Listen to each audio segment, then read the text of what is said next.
Hi నండి సతీష్. ఎలిమినేషన్పై చాలా ట్విస్ట్లు అయితే వస్తాయని ఊహించిన విధంగా స్టాండ్ అయితే మారిపోతూ ఉంది ఆడియన్స్ ఒపీనియన్ కూడా. ఎందుకంటే వాళ్ళ డే బై డే పర్ఫార్మెన్స్ని బట్టే అరే నిన్నటి వరకు ఈవిడే బాగా నెగిటివ్ అనుకుంటే ఆవిడతో పోటీపడి ఇతను నెగిటివిటీ పెంచుకున్నాడు, ఇతడితో పోటీపడి అతను నెగిటివిటీ పెంచుకుంటున్నాడు అనే మాదిరిగా నెగిటివిటీ పెంచుకోవడం ఎలాగా, ఆడియన్స్కి డిస్కనెక్ట్ అవ్వడం ఎలాగా అనే దానిపై స్పెషలైజేషన్ చేసి కోర్స్ చేసి వచ్చినట్టు ఉన్నారు ఈ సీజన్లో ఎక్కువ మంది కంటెస్టెంట్లు. పర్టికులర్గా ఈ వారం ఓటింగ్లో ఎలిమినేషన్ కోసం పోటీ పడుతున్న కంటెస్టెంట్స్ చూస్తే మరి ఎవరు వెళ్తారనే దానికి ముందు రెండు అప్డేట్స్ ఏంటంటే దేత్తడి హారిక డాన్స్ పర్ఫార్మెన్స్ అయితే చూడబోతున్నారు మీరు సీజన్ 4 కంటెస్టెంట్. అట్లాగే స్పెషల్ ఎవరావిడ లిప్స్ కంటెస్ట్ సింగర్, ఆమె సాంగ్స్ పర్ఫార్మెన్స్ కూడా.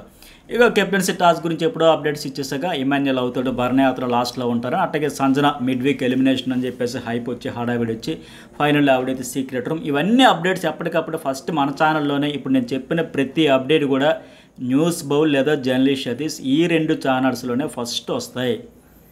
అలాగే ఇకపై కూడా చాలా అప్డేట్స్ ఈ సీజన్ అంతా మీరు చూస్తే అర్థమవుతూ ఉంటుంది కదా. సో మీకు ఇంట్రెస్ట్ ఉంది కనుక నేను కూడా చెబుతా ఉన్నా, లేదంటే నేను కూడా చెప్పేవాడిని కాదు గత సీజన్లో, అంతకుముందు సీజన్లో కూడా. కానీ గత సీజన్ ఈ సీజన్ అందరూ మీరు పదే అడగడం వల్ల సరే ఎందుకులో మరి ఆడియన్స్ కోరుకునేటప్పుడు చెప్తే బెటర్ కదా చెప్తాను. సో లైక్ అయితే చేయండి, అట్టగే రెండు ఛానల్స్ సబ్స్క్రైబ్ చేసుకోండి. అట్టగే మీరు మీ దృష్టిలో ఎవరు వెళ్ళిపోవాలని కోరుకుంటున్నారో కూడా ఒక మెసేజ్ పెట్టేసేయండి, సరేనా.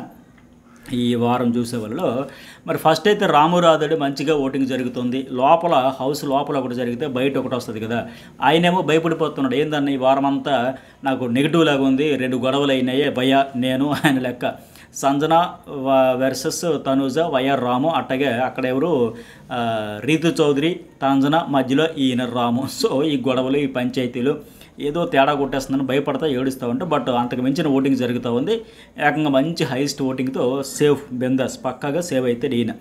ఇక్కడ నుంచి ఈ రాము రాధుడి తర్వాత మిగతా నలుగురిలో ఎవరంటే ఎవరైనా వెళ్తారు అనే పరిస్థితి ఉంది. ఎందుకు ఎవరు ఎక్కువ కాదు ఎవరు తక్కువ కాదు, అందరూ ఒకే లెక్క ప్రయాణం చేస్తున్నారు. ఆ నలుగురిలో ఎవరు పోయినా ఆశ్చర్యపోవక్కర్లా, మీరు పక్కా ఫిక్స్ అయిపోండి ఇతడే ఈమె అని లేదు. ఇద్దరు అబ్బాయిలు హరీష్ అలాగే పవన్ కళ్యాణ్ ఇంకా రీతు చౌదరి అండ్ ప్రియా శెట్టిలో నలుగురు తోపు తురుంకాన ఆట ఆడేశారు. ఇంకా అద్భుతమైన పర్ఫార్మెన్స్తో ఆడియన్స్తో కనెక్ట్ అయిపోయారు అంత లెక్క. సో అందుకనే అతనికి ఏకంగా చూసారా ఫ్లోరా షైనీ రేసులో ఉండేటప్పుడు 30-31% పడితే ఆవిడ అవుట్ అయిపోయినట్టు నా 30 అలా గంప కొత్తగా అంటారు కదా, అలా తెచ్చింది డంపింగ్ యార్డ్ డంప్ చేసినట్టుగా డంపింగ్ అయిపోయాయి. బట్ ఇక్కడేంటి వీళ్ళకి 1% కూడా ఒకే 1% ఎవరికి యాడ్ అయినా అదృష్టవంతులు ఈ వారం అలా బయటపడిపోవచ్చు, గండం గట్టెక్కవచ్చు. కానీ 1% కూడా మీకు ఓటు వెయ్యము, 1 ఓటు కూడా వెయ్యము అనే పరిస్థితిలో ఉన్నారు వీళ్ళు. ఇప్పుడు హరీష్ ఉన్నాడు, ఆయన వెళ్ళిపోయిన ఆశ్చర్యపోకర్లా ఛాన్సెస్ అయితే ఉన్నాయి. ఎందుకంటే మైండ్ సెట్ మార్చుకుంటే బాగున్నావు, కానీ మార్చుకోడు. సీజన్ 9 నాదే అంటా ఉన్నాడు. సరే అంత కాన్ఫిడెంట్గా చెబుతున్నాడు అనే ఉద్దేశంతో ఏమో, కానీ ఆ దివ్య 1 to 13 నెంబర్స్లో 9 ఇచ్చింది. ఓకే దీంతో నేను సాటిస్ఫాక్షన్ అవ్వండి అనే మాదిరిగా. సో అంత కాన్ఫిడెంట్గా ఈ సీజన్ నాదే అని చెప్పేటప్పుడు ఎవరైనా సలహాలు ఇస్తే తీసుకోవాలి కదా. అంతసేపు ఎలా ఉంటుందంటే ఎదుటి వాళ్ళ మీద పగ పెంచుకుంటూ ఈయనేమో ఆ వాళ్ళ గురించి ఏదైనా వచ్చి ఆవిడ ఒక మనిషేనా, ఈ షో దొంగల షో అయిపోయింది, దొంగతనాల షో అనిపించుకోవడం ఇష్టం లేదు, సైకో ఆనందమా ఏంటిది, ఇట్లాంటి పదాలు ఇతడు అవతల కంటెస్టెంట్స్ గురించి మాట్లాడేసేటప్పుడు అలవోకగా ఏమాత్రం అడ్డు అదుపు లేకుండా మరి ఇతడి గురించి కూడా ఆడియన్స్ ఏమనుకుంటారు అనేది చూడాలి కదా. మళ్ళీ ఇతడేమో తెల్లవారులేస్తే శుద్ధులు చెబుతాడు, మాట జాగ్రత్త మర్యాద ముఖ్యం అంటాడు. మరి అది కూడా ఆలోచించాలి కదా. ఆ దొంగతనాలు ఓకే ఒక స్థాయి దాటిపోయిన తర్వాత అతి అయినా అతికి పరాకాష్ట అయిపోయినా మరి అది కూడా అతి సర్వత్రా ఇది అన్నట్టుగా సో పనికి రాదు. కానీ ఇతడు కూడా మరి అవతల వాళ్ళ మీద అంతగా వేలెత్తి చూపించేటప్పుడు కొద్దిగా ఆచితూచి మాట్లాడాలి కదా. పైకి ఇక్కడ ఏంటి హౌస్లో ఉండడానికి ఎవరు అనర్హులు కాదు అనేటప్పుడు అంతకంటే డిజాస్టర్ ఉన్నారు కదా. అప్పుడు 3వ ప్లేస్లో సందరు ఉంటే మిగతా వాళ్ళు ఇంకా వీళ్ళందరూ భరణి తప్ప మిగతా అందరూ కూడా ఆడియన్స్గా వచ్చి చూసి చెప్పిందే చెప్పారు కదా వాళ్ళు. సో మొత్తానికి ఇతడు మాట తీరు వల్లే నష్టపోతా ఉన్నాడు, ఖచ్చితంగా రిస్క్ జోన్లో ఉన్నాడు. ఇక రీతు చౌదరి కూడా ఒకే లెక్క. రీతు చౌదరి 3వ ప్లేస్లో 8% ఉంటే కళ్యాణ్ కూడా ఆల్మోస్ట్ 7%, ప్రియా కూడా 7%. సో కళ్యాణ్ ఆరు హరీష్ ఎవరు వెళ్ళిపోయినా ఫిక్స్ అయిపోయింది మీరైతే. ఇక రీతు కూడా నాకు ట్రాక్ నా ఫ్రెండ్కో ట్రాక్ అన్నట్టుగా పులిహోర టాస్కుల్లో పులిహోర ట్రాకుల్లో తప్ప ఇరిటేటింగ్ బిహేవియర్ అనిపిస్తుంది. ఆ చూపులేంటో ఆ కరువు బాధితుల్లాగా ఆడియన్స్లో ఒక చికాకు వచ్చేసింది. టాప్ ఓటింగ్ ఏం జరిగిపోవట్ల, పక్కా సేఫ్ అనే పరిస్థితి కూడా లేదు. సో డేంజర్ జోన్లో ఉంది. సోషల్ మీడియాలో ఇన్ఫ్లుయెన్సర్గా మంచి ఏదో ఉంటే ఫాలోయింగ్ ఉంటే ఉండొచ్చు తప్ప అది ఇక్కడ ఓటు బ్యాంకుగా ఏమి ట్రాన్స్ఫర్ అయిపోయినంత పర్ఫార్మెన్స్ ఏం లేదు. రాగానే మొదలు పెట్టేస్తే ఎట్లా ఉంటుంది, ఇందుకోసమే వచ్చారని ఉంటుంది కదా. సో అది ఖచ్చితంగా డ్యామేజ్ జరిగిపోదు. ఓహో ఈ కంటెంట్ ద్వారా కొన్ని రోజులు ఉండొచ్చు, ప్రోమోలు పడతాయి అని లెక్క ప్రిపేర్డ్గా ఇలాంటి షోకి వచ్చారంటే అందరూ ప్రిపేర్ అయ్యి వస్తారు. బట్ ఇలాంటి కంటెంట్ని నమ్ముకుంటే బిస్కెట్ అవుతారు. సో అందుకే ఈవిడ కూడా డేంజర్ జోన్లో ఉంది. ఇక కళ్యాణ్ వీరి గురించి చెప్పేదే ఉంది. ఇప్పటికీ ఒక వీడియో అన్నది బాగా వైరల్ అయింది. ఎవరో నాకు పెట్టారు, ఉదయం షేర్ చేశారు. మీరు చెప్పినట్టుగా బాగా వైరల్ అవుతుంది అంటే ట్రోలింగ్ అయిపోతారు అన్నారు. అట్లా 1 మిలియన్ పైగా చూశారు. ఆ అమ్మాయి చెబుతూ ఉంది కదా, ఎవరు తనూజ, నాకంటే చిన్నోడివి ముదురోడ్లాగా ఉన్నావు ఏంటిది, నేను బెడ్రూమ్లో ఉంటే అక్కడికి వచ్చి ఇలా చూస్తావు, కిచెన్లో ఉంటే అలా చూస్తావు, అక్కడ వాష్రూమ్ దగ్గర ఉంటే ఇలా చూస్తావు, మీద పడిపోయినట్టుగా నిన్న అక్కడ కూడా వాష్రూమ్ దగ్గర ఆవిడ ఉంటే ముఖం పెట్టి కాళ్ళు పెట్టి అలా చూస్తూ ఉంటే అక్క ప్రియా అనింది, కళ్యాణ్ బాగాలేదురా, ఆ పోజ్ బాగాలేదు, ఆవిడ మూడు బాగాలేదు, వెనక్కరా చూసేదానికి చిరాగ్గా ఉందని. అంతవరకు ఎందుకు తెప్పించుకోవాలి? సో చాలామందికి సమాధానాలు చెప్పాలనేటప్పుడు మరి ఇలాంటివన్నింటికి సమాధానం చెప్పాల్సి ఉంటుందని ఆలోచించుకోవాలి కదా. ఇప్పుడు దివ్య చెప్పింది, ఇతడికి వచ్చిన ఇన్పుట్స్ 24 అవర్స్లో ఎన్ని రకాలుగా వచ్చాయి తెలుసా. దివ్య చెప్పింది, నాగా చెప్పాడు, షాకిబ్ చెప్పాడు, మాస్క్మెన్ హరీష్ చెప్పాడు, తన జాన్ జిగిరి దోస్తు అక్క ఏం పేరు ప్రియా చెప్పింది. ఎంతమంది చెప్పినా ఇంకా వినిపించుకోకుండా ఎందుకు అలా చూస్తారో నాకు చూడాలనిపించింది. అది బయట అయితే మీ ఇష్టం, కానీ కొన్ని కోట్ల మంది మమ్మల్ని జడ్జి చేయండి, మాకు సపోర్ట్ చేయండి, మాకు ఓటు వేయండి, మమ్మల్ని విన్నర్ చేయండి అని మీరు ఒక అప్పీల్ చేసుకుంటూ రిక్వెస్ట్ చేసుకుంటే ఇచ్చిన అవకాశం ద్వారా ఇక్కడికి వచ్చి మళ్ళీ అట్లా చేస్తామంటే ఎందుకు సపోర్ట్ చేస్తారు? ఎందుకైతే చేయరు. ఎవరైతే గేమ్ మీద ఫోకస్ ఉంటారో, ఎవరైతే ఆ జెంట్లమెన్ బిహేవియర్తో వెళ్తారో వాళ్ళకే సపోర్ట్ చేస్తారు.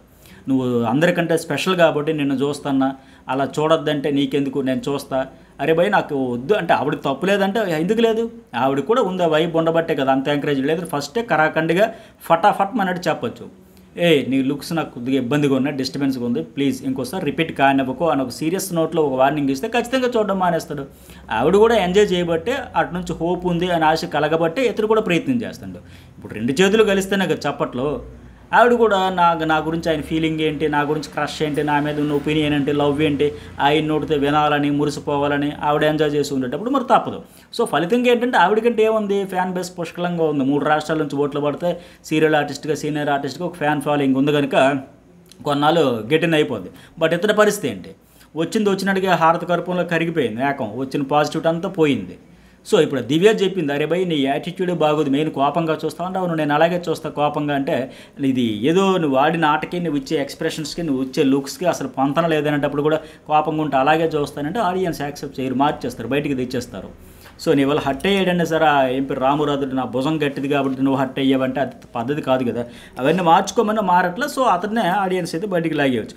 ఇక సరే ప్రియా కూడా ఒక 7% ఉంది, టూ మచ్ నెగిటివిటీ. ఇప్పటికీ ఒకవేళ ఆవిడ ఓనర్గా కొనసాగి ఉంటే ఇంకా నెగిటివిటీ పెరిగి ఉండేది. ఇప్పుడు ఈ అమ్మాయి దివ్య చెప్పినట్టుగా తానా అంటే తందాన అనడమే తప్ప ఆవిడ రియాలిటీ ఒరిజినాలిటీ కోల్పోయినావు, ఇన్ఫ్లుయెన్స్ చేస్తావు, ఇన్ఫ్లుయెన్స్ అవుతావు, ఇవన్నీ ఉన్నాయి. ఆవిడ మిస్టేక్స్ ఆవిడ తెలుసుకోలేకుండా పైగా పెద్ద పదాలు వాడింది ఈవిడ, ఎవరు దివ్య. ఏమంటే నువ్వు నీ స్టాండు, నీ మారల్స్ కూడా మార్చుకుంటున్నావు అనేటప్పుడు ఒక్కసారి ఆలోచించాలి. ఆ పదాలు ఎందుకు వాడిందంటే ఆవిడ బహుశా ఈవిడ ఓనర్గా ఉండేటప్పుడు రూల్స్ పేరుతో కనీసం ఒక ఫుడ్ ఇవ్వాలన్నా ఇవ్వకూడదు, రూల్స్ అని చెప్పేటప్పుడు, ఇప్పుడు మరి ఆవిడ టెనెంట్గా మారేటప్పుడు మీరు కూడా రూల్స్ వర్తిస్తే మీ ఫుడ్ మాకు ఇవ్వక్కర్లేదని అంత చెప్పక్కర్లే, కనీసం తీసుకోకుండా వద్దులే, rule is rule for all, మేము ఒక రూలే మీకు ఒక రూల్ వద్దు, మీరు దేవుళ్ళే కాదనట్లే, బట్ వద్దు అని ఒక చెప్పుంటే ఎక్కడికో వెళ్ళేది. అబ్బా పిల్ల పాప నిజంగానే హ్యూమానిటీ ఉన్నా సరే రూల్స్ కట్టుబడి ఉంటుందని ఉండేది. కానీ ఇక్కడ ఎలా, మేము ఓనర్గా ఉండే సరే మాకే బెనిఫిట్ ఉండాలి, మీరు ఓనర్స్ ఉన్నా మాకే బెనిఫిట్ ఉండాలి. సో ఇలా అయితే మరి ఇలాగే ఫీడ్బ్యాక్ వస్తుంది. సో ఈవిడ కూడా రిస్క్ జోన్లో ఉంది. సో ఫైనల్గా నా ఉద్దేశం ప్రకారం, అంచనా ప్రకారం ఎవరెవరు వెళ్ళిపోయే ఛాన్స్ ఉందంటే ఫస్ట్ వన్ పవన్ కళ్యాణ్, తప్పితే ఆ బొటాబొటి ఎడ్జ్లో హరీష్, వీళ్ళిద్దరిలో కూడా వెరీ హై ఛాన్సెస్. ఇక ఫుటేజ్ పరంగా ఇంకొక డౌట్, నాకు మార్నింగ్ ఒక మెసేజ్ పెట్టారు, ఎండోమల్ షైన్ ఓటింగ్ ప్రకారమే చేస్తుంది, అట్లా ఇట్లా అటు ఇటు చేయరంటే ఖచ్చితంగా నేను కూడా ఇప్పుడు ఇదో 10వ సీజన్, నాకు ఒక సీజన్ కాదు 2 సీజన్ కాదు, ఓటీటీ కలుపుకొని 10 సీజన్ల నుంచి నేను రివ్యూలు చెబుతూ ఉన్నా, నాకు తెలుసు అందులో క్లారిటీ ఉంది. 100% ఎండోమల్ షైన్ ఓట్ల ప్రకారమే డెసిషన్ తీసుకుంటుంది. కానీ ఈక్వల్ వచ్చేటప్పుడు ఏం చేస్తారో, అసలు కంటెంటే లేని కటౌట్లు అక్కడ పెట్టుకొని ఏం చూడాలి, వాళ్ళు అలా చూసుకొని ఉంటే వాళ్ళని చూసుకొని మనకు బోరు కొట్టి టీవీలు ఇంకెందుకు చూస్తారు? ఏదో ఒకటి హడావిడి చేసి కంటెంట్ ఇచ్చే వాళ్ళు ఉండాలి కదా. కంటెంట్ లేకుండా ఉంటే ఏం ఉపయోగం, ఎవరికి ఉపయోగం? షో నడిపించే దేనికి? కంటెంట్ ఎవ్వరని వాళ్ళు తెచ్చుకొని పెట్టుకొని పోనీ అలాంటప్పుడు అని చెప్పి ఓట్లు పడిపోతే ఓకే, ఓట్లు లేక కంటెంట్ లేకపోతే ఈక్వల్గా ఉండేటప్పుడు ఏం చేస్తారు? గుడ్డులో గుడ్డు కంటే మెల్లనయము, ఆ ఉన్న దాంట్లోనే కొద్దిగా కంటెంట్ ఎవరు వస్తున్నారో వాళ్ళని ఉంచుతారు, లేని వాళ్ళు పంపించేస్తారు. సో ఇందువల్ల వాళ్ళిద్దరిలోనే ఎలిమినేషన్ అయితే ఉండబోతుంది. ఒకటి ఏంటంటే ఇగో అప్డేట్స్ వాళ్ళకి ఫోన్లో అయితే వచ్చేస్తూ ఉన్నాయి. మరి ఏమి అప్డేట్ వచ్చిందనేది మీకు నెక్స్ట్ ఒక వీడియోలో క్లియర్గా అనలైజ్ చేసి చెబుతా. చూసారు ఎంత వేగంగా వచ్చేస్తుంటే, నేను వీడియో చేస్తుండగానే అప్డేట్స్ నెక్స్ట్ మీకు అప్డేట్ చేసేస్తాను. అందుకే నేను పదే లైక్స్ అడుగుతూ ఉంటా. లైక్స్ కొట్టేయండి, ఏవో గట్టిగా వచ్చినట్టు ఉన్నాయి అప్డేట్స్ అన్ని మీతో షేర్ చేసుకుంటా. సో అది ఫైనల్లీ నేను చెప్పొచ్చేది ఏంటంటే, కంటెంట్ పరంగా జీరో ఉండేటప్పుడు, ఓటింగ్ పరంగా ఈక్వల్ ఉండేటప్పుడు హరీష్ కావచ్చు, కళ్యాణ్ కావచ్చు, రీతు కావచ్చు, ఎవరైనా పోతారు. నా అంచనా ప్రకారం కళ్యాణ్ తప్పితే హరీష్.